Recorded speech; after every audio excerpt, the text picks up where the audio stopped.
નમસ્કાર વિદ્યાર્થી મિત્રો, હવે આપણે ઘણા લાંબા સમય પછી ઓનલાઈન લેક્ચરમાં જોડાઈ રહ્યા છીએ. એમાં આજે આપણે ચેપ્ટર 7નો એક છેલ્લો ટોપિક લઈ લઈએ, જે આ ચેપ્ટરનો અગત્યનો ટોપિક છે. ચલો, આપણે વાત કરી હતી અત્યાર સુધી રેખીય ગતિ અને ચાક ગતિની વાત કરી હતી. એમાં અહીંયા આપણે ખાસ થોડાક શબ્દો જોઈ લઈએ તો અહીંયા સ્થાનાંતર દર્શાવતા હતા, જેને આપણે એક્સ વડે બતાવતા, ત્યાં શું કહેતા હતા? અહીંયા કોણીય સ્થાનાંતર, જેને આપણે શું કહીએ છીએ? થીટા.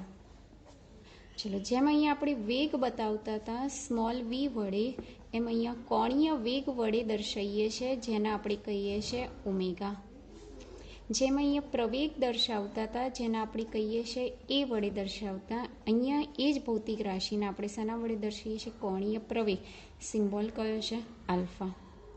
જે વસ્તુ આપણે અહીંયા પ્રારંભિક વેગ, જેને આપણે શું કહેતા હતા? V0. તો અહીંયા બી કોણીય પ્રારંભિક વેગ,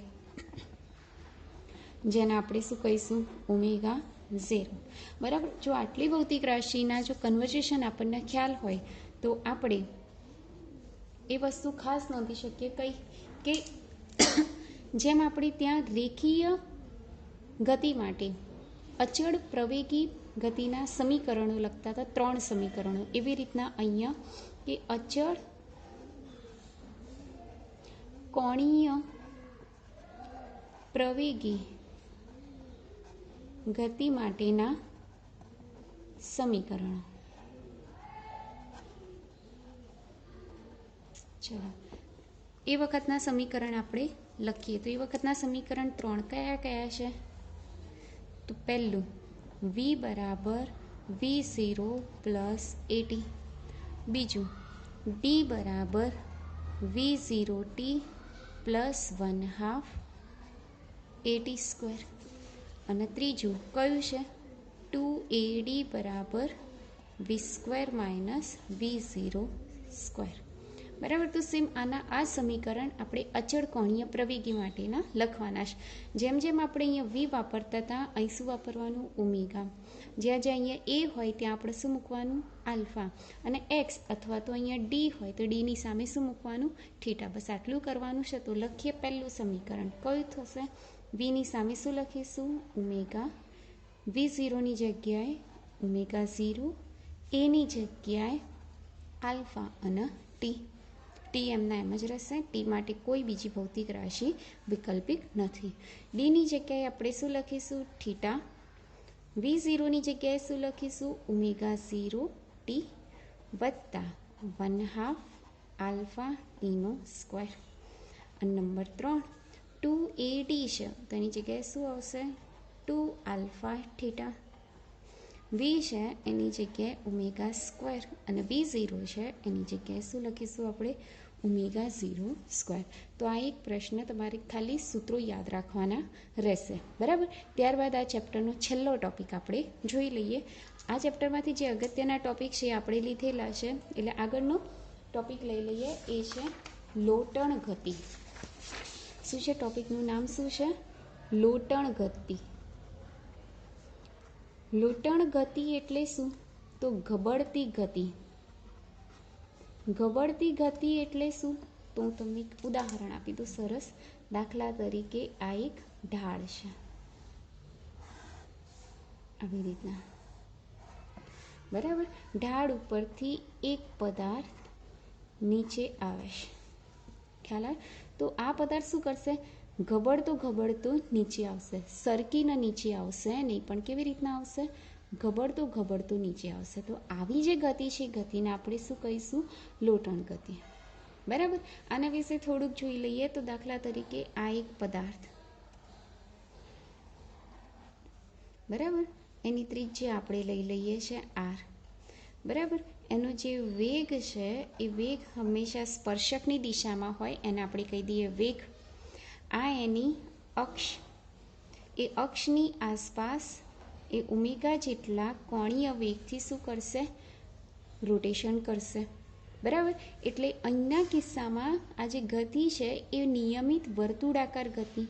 નિયમિત વર્તુળાકાર ગતિ એટલે અહીંયા જે ઉત્પન્ન થતો વેગ છે એને આપણે કહીશું કેન્દ્રીય, એટલે કે કેન્દ્રગામી વેગ કહીશું, જેને આપણે કહીશું VCM. બરાબર. હવે જો આ ખાસ ધ્યાન રાખવાનું કે વીનું સૂત્ર આપણે જોઈ ગયા છે, કયું? આર ઓમેગા, જેની જરૂર આપણને અહીંયા સૂત્ર પ્રાપ્ત કરવા માટે થશે. બરાબર. એટલે લોટણ ગતિ ખ્યાલ આવી ગયું. સરક્યા વિના ગબડતો પદાર્થ, એની જે ગતિ છે એને આપણે શું કહીશું? લોટણ ગતિ. બરાબર. તો પ્રશ્ન પૂછાય છે કે લોટણ ગતિ અથવા તો સરક્યા વિના ગબડતા પદાર્થ માટે, પ્રશ્ન છે સરક્યા વિના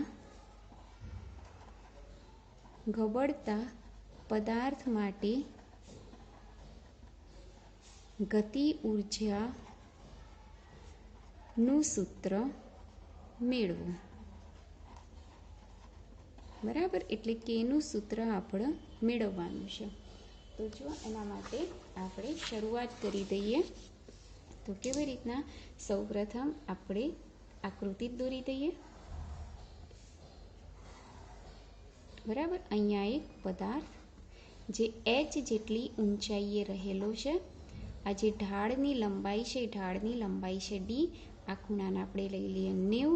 આનું દળ છે m, આની ત્રિજ્યા છે r. બરાબર. m દળ અને r ત્રિજ્યાના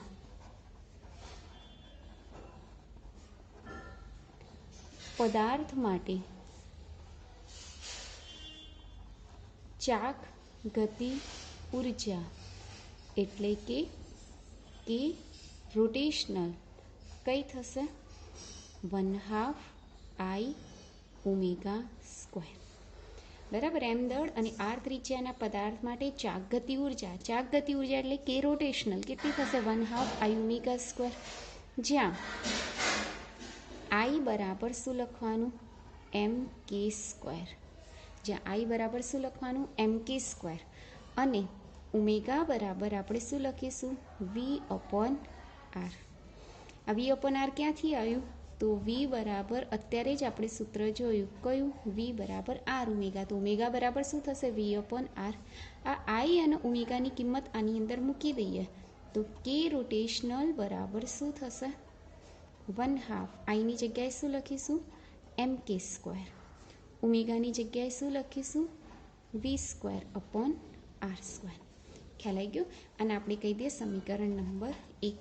આ કઈ ગતિ ઊર્જા છે? ચાક ગતિ ઊર્જા છે. જોડે જોડે એની પાસે કઈ ઊર્જા હશે? રેખીય ગતિ ઊર્જા પણ હશે. એટલે રેખીય ગતિ ઊર્જાને આપણે શું કહીશું? કે ટ્રાન્સલેશન. શું કહીશું? કે ટ્રાન્સલેશન. TRA. એનું સૂત્ર શું થશે? 1/2 mv². સમીકરણ નંબર 2.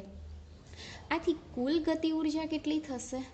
આથી કુલ ગતિ ઊર્જા બરાબર આપણે શું કહીશું? કે બરાબર શું લખીશું આપણે? કે રોટેશનલ વત્તા કે ટ્રાન્સલેશન. બંનેનું શું કરી દઈએ આપણે? સરવાળો કરી દઈએ.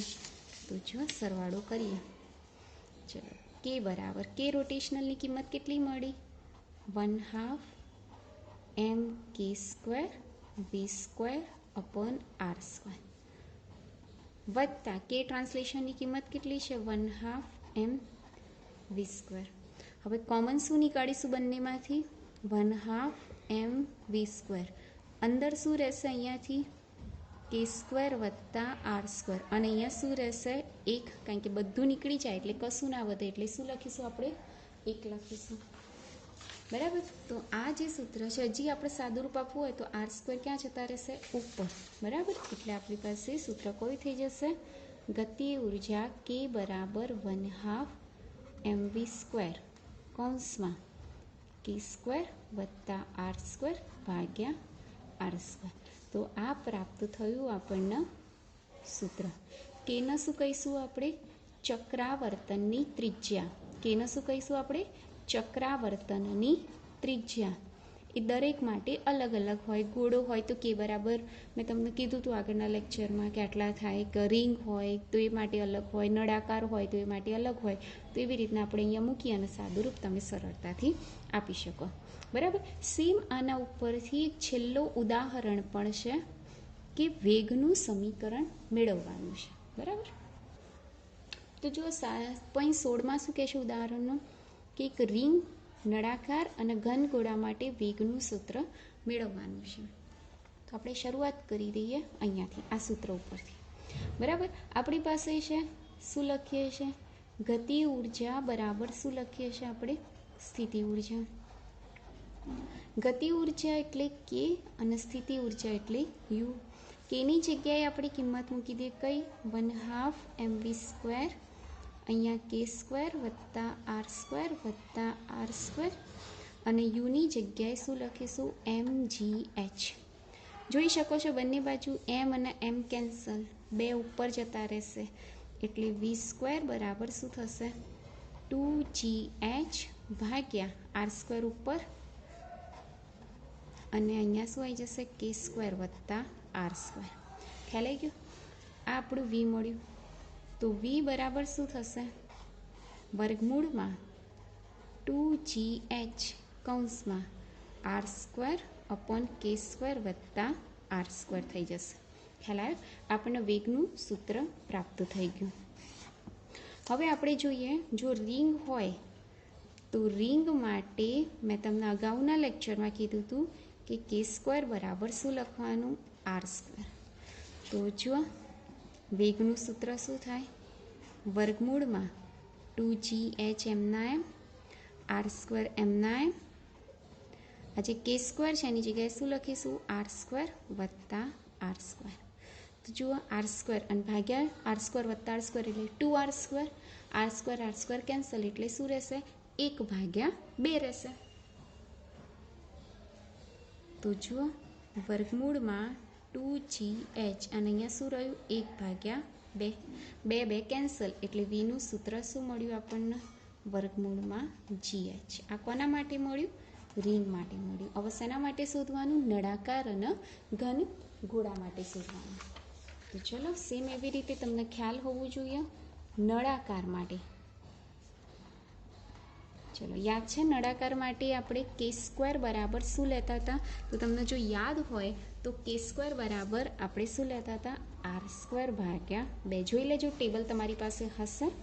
બરાબર, ફરીથી આ સૂત્ર લેવાનું, એમાં k² ની જગ્યાએ r² ભાગ્યા 2 મૂકીશું તો સૂત્ર બની જશે v બરાબર વર્ગમૂળમાં 2gh કૌંસમાં r² ભાગ્યા r²/2 વત્તા r². સાદુરૂપ આપી દેવાનું 2gh.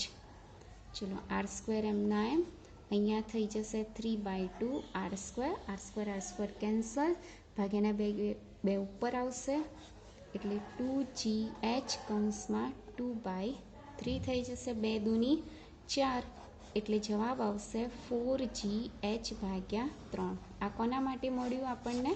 તો નળાકાર માટે. એવી જ રીતના શેના માટે શોધવાનું છે? તો ઘન ગોળા માટે. તો ઘન ગોળા માટે આપણે કીધું હતું 25, બરાબર, અને પોલા ગોળા માટે 23 હતું. તો આના માટે k² બરાબર શું લખીશું આપણે? r² ભાગ્યા એટલે કે 2r² ભાગ્યા 5. ચલો ફરીથી કિંમત મૂકી દો. v બરાબર વર્ગમૂળમાં 2gh કૌંસમાં r² ભાગ્યા અહીંયા આવી જશે 2r² ભાગ્યા 5 વત્તા r². ચલો આનું સાદુરૂપ આપી દઈએ. 2gh નીચે r² ઉપર કેન્સલ થઈ જશે, ઉપર 1, નીચે 7/5 રહેશે. લસા આપી દેવાનો, 5 અહીંયા આવશે, 5 વત્તા 2 એટલે 7, એટલે 7/5 થઈ જશે. તો 5 ઉપર આવી જશે એટલે 2gh ભાગ્યા ગુણ્યા 5/7, 5 દૂની 10 થશે એટલે જવાબ આવશે 10gh ભાગ્યા 7. બરાબર, તો આ શેના માટે આપણે શોધી કાઢ્યું? તો ઘન ગોળા માટે શોધી નાખ્યું. એટલે સાથે સાથે આપણે ઉદાહરણ નંબર 16 પણ કમ્પ્લીટ કરી દીધું છે. તમે નોટબુકમાં પણ લખી કાઢજો. તો આટલે સુધી આપણે રાખીએ છીએ. બીજું નેક્સ્ટ. Thank you.